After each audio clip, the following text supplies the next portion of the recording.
Commerce students को नहीं करनी।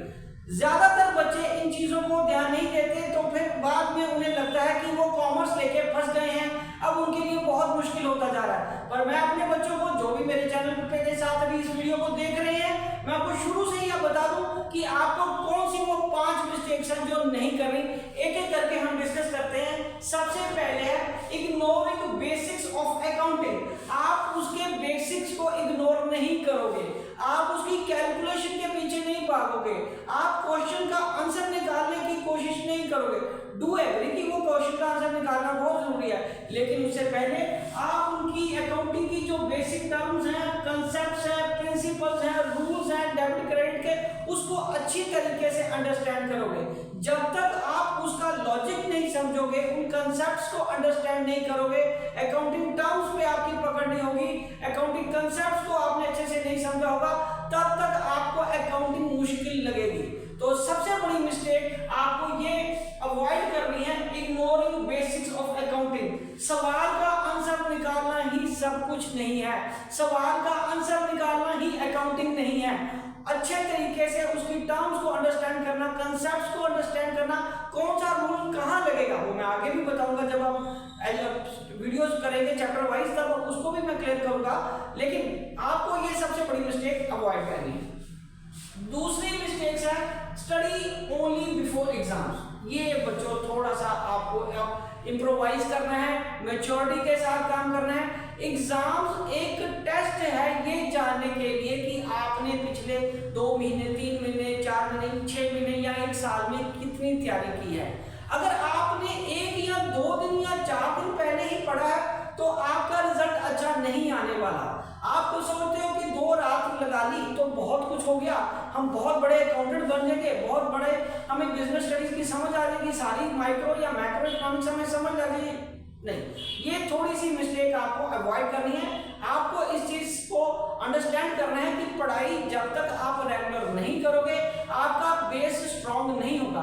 क्लास तो पास हो जाएगी, पेपर तो निकल जाएगा, लेकिन आपको कॉमर्स में एक्सीलेंस लाने के लिए सॉरी आपको उसमें परफेक्ट होने के लिए, कैरियर में आगे बढ़ने के लिए, ठीक है, आपको क्या करना है, इस चीज को अवॉइड करना है कि जो बिफोर एग्जाम्स की पढ़ाई है उसको अवॉइड करना, रेगुलर पढ़ाई करनी है बच्चों, ठीक है जी।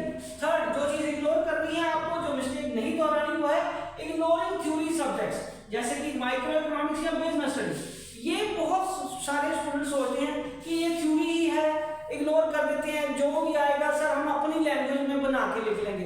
भाई अपनी लैंग्वेज कौन सी होती है, मुझे तो पहले ये बताओ। आप क्या ऑक्सफोर्ड के स्टूडेंट हो? आप क्या दिल्ली यूनिवर्सिटी के लेक्चरर हो? आप क्या पीएचडी कर रहे हो? तो आपकी कौन सी लैंग्वेज होगी?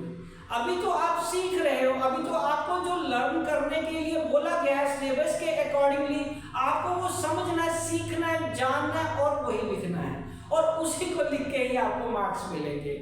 उसी को अंडरस्टैंडिंग करके ही आपका बेस क्लियर होगा। अपनी लैंग्वेज में भी लिखने का टाइम आएगा, लेकिन ये जो +1 और +2 का साल होता है, इसमें आपको अच्छे से बेसिक्स को अंडरस्टैंड करना है किसी भी सब्जेक्ट में, और थ्योरी सब्जेक्ट्स को इग्नोर नहीं करना।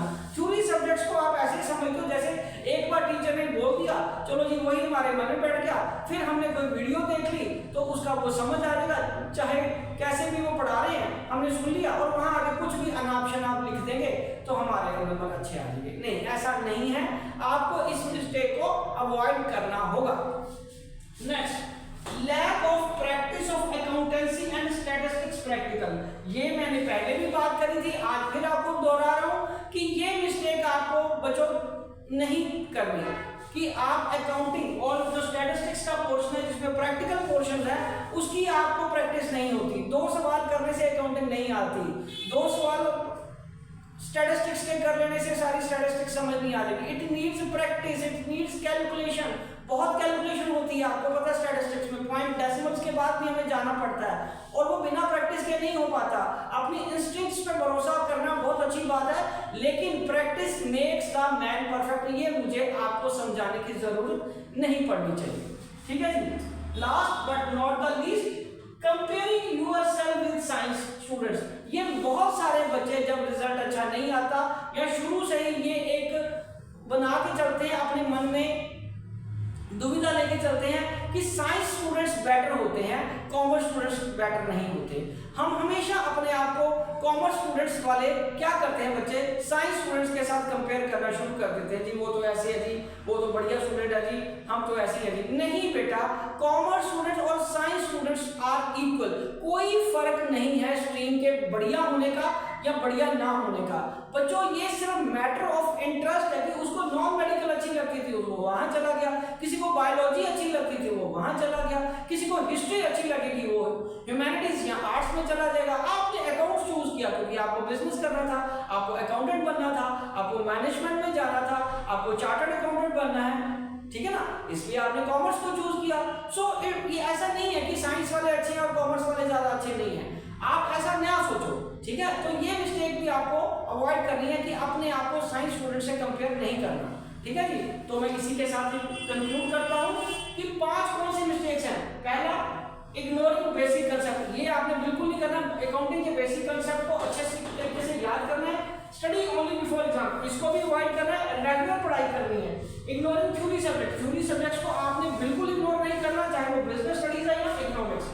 और लैक ऑफ प्रैक्टिस, ये बहुत बड़ी बात है, आपको रेगुलर प्रैक्टिस करनी पड़ेगी अकाउंटेंसी और स्टैटिस्टिक्स की।